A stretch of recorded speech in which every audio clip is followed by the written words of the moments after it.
Je n'aurais jamais imaginé qu'un simple message puisse me faire comprendre que, dans ma propre famille, j'avais passé des années à mériter une place qui ne m'avait jamais été réellement offerte.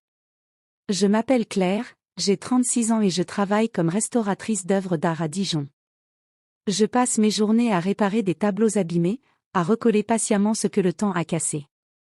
Curieusement, je n'avais jamais compris que je faisais exactement la même chose avec ma famille. Un soir de novembre, alors que je quittais l'atelier, mon téléphone vibra.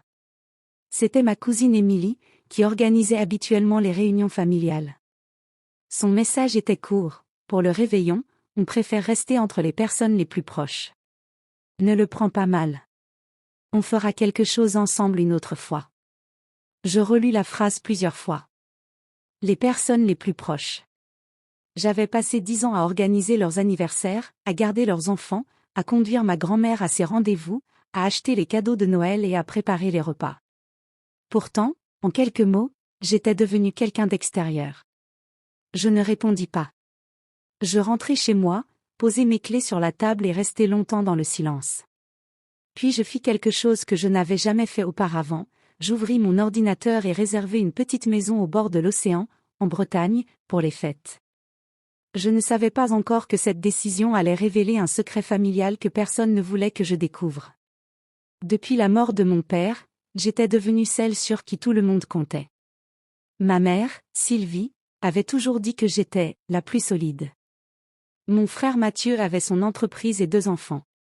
Émilie avait 3 jeunes enfants et expliquait constamment qu'elle n'avait jamais une minute pour elle. Alors j'aidais. Je payais parfois une facture oubliée. Je faisais les courses de ma mère. Je récupérais les enfants à l'école. Je préparais les repas des grandes réunions. Et chaque fois que quelqu'un me remerciait, je répondais: c'est normal. Je croyais que l'amour familial fonctionnait ainsi. Puis, quelques semaines avant Noël, je compris que j'avais tort. Le dimanche suivant, je passai chez ma mère avec une tarte aux pommes. Elle évita mon regard lorsque je lui demandai pourquoi je n'étais pas invitée au réveillon. Émilie pense que les enfants ont besoin d'un Noël plus calme, murmura-t-elle. Je souris tristement.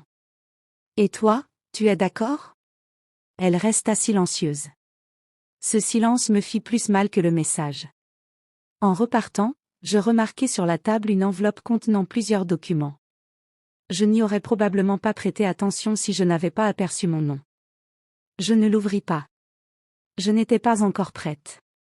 Mais 2 jours plus tard, mon neveu Lucas m'appela pour me montrer une maquette qu'il avait fabriquée pour l'école. Au milieu de notre conversation, il lâcha innocemment: Maman dit que tu ne dois pas venir cette année parce que tout le monde en a parlé depuis octobre. Je me figeai. Depuis octobre? Le message que j'avais reçu datait de novembre. Cela signifiait qu'ils avaient discuté de mon exclusion pendant des semaines sans jamais me prévenir.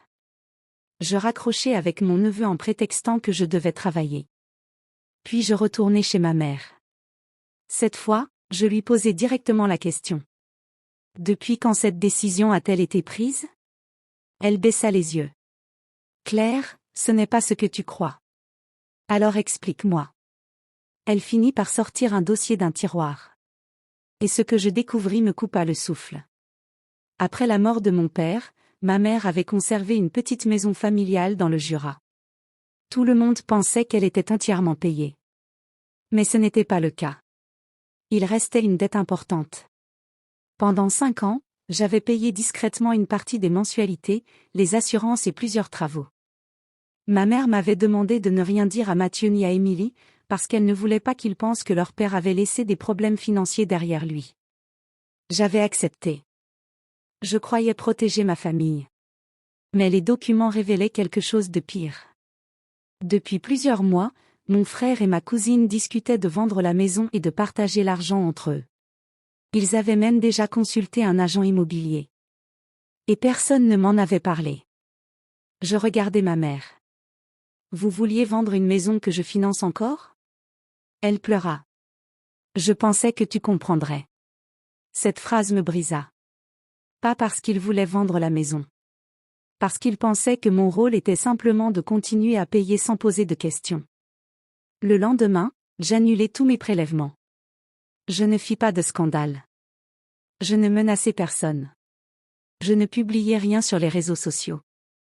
Je réservais simplement mon séjour en Bretagne et partis quelques jours avant Noël. Quand les premières photos apparurent, je ne montrais ni ma famille ni le conflit.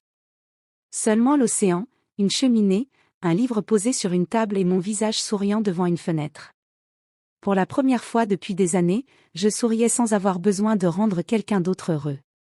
Les réactions furent immédiates. Mon frère m'écrivit, « Tu fais exprès de montrer que tu t'amuses sans nous ?»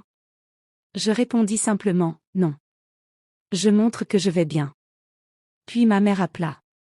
Sa voix tremblait. « Ton frère dit que tu nous punis avec l'argent de la maison. » Je fermai les yeux. « Maman, ce n'est pas une punition.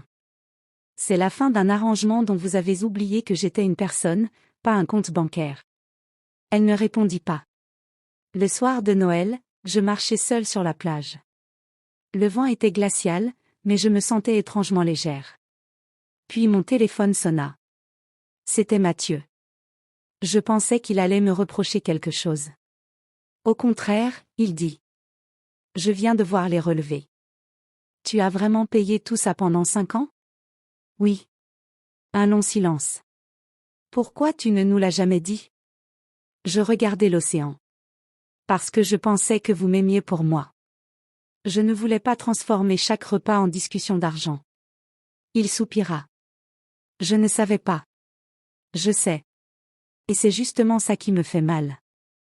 Quelques jours plus tard, la maison fut finalement vendue. Je ne récupérai rien de plus que ce que j'avais légalement payé. Je ne le regrettais pas. Certaines choses coûtent cher à perdre. Mais certaines coûtent encore plus cher à conserver. Ma mère vint me voir au printemps. Pour la première fois, elle entra dans mon appartement sans me demander ce que j'avais prévu pour les autres. Elle apporta une vieille boîte appartenant à mon père. À l'intérieur, il y avait une photographie de nous 4, prise lorsque j'étais enfant. Elle me la tendit. Je crois que j'ai passé trop longtemps à penser que la famille devait rester identique, dit-elle. Je ne comprenais pas que toi aussi, tu avais le droit de changer. Je pleurais. Pas parce que tout était réparé. Mais parce que, pour la première fois, elle me regardait comme sa fille et non comme celle qui devait toujours tenir tout le monde debout. Aujourd'hui, je parle encore à Mathieu. Avec Émilie, les choses sont plus distantes. Ma mère vient parfois dîner chez moi. Et chaque Noël, je prépare une grande table. Pas pour ceux qui ont un lien de sang. Pour ceux qui viennent sans calculer ce qu'ils peuvent obtenir. Cette année, une collègue seule sera là. Un voisin âgé aussi.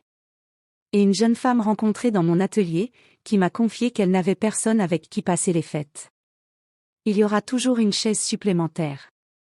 Parce que j'ai enfin compris quelque chose que j'aurais dû apprendre beaucoup plus tôt, une famille ne devrait jamais vous faire payer votre place à table. Si vous devez constamment vous sacrifier pour être accepté, ce n'est pas de l'amour que vous achetez. C'est une permission d'exister. Et désormais, je n'ai plus besoin de permission.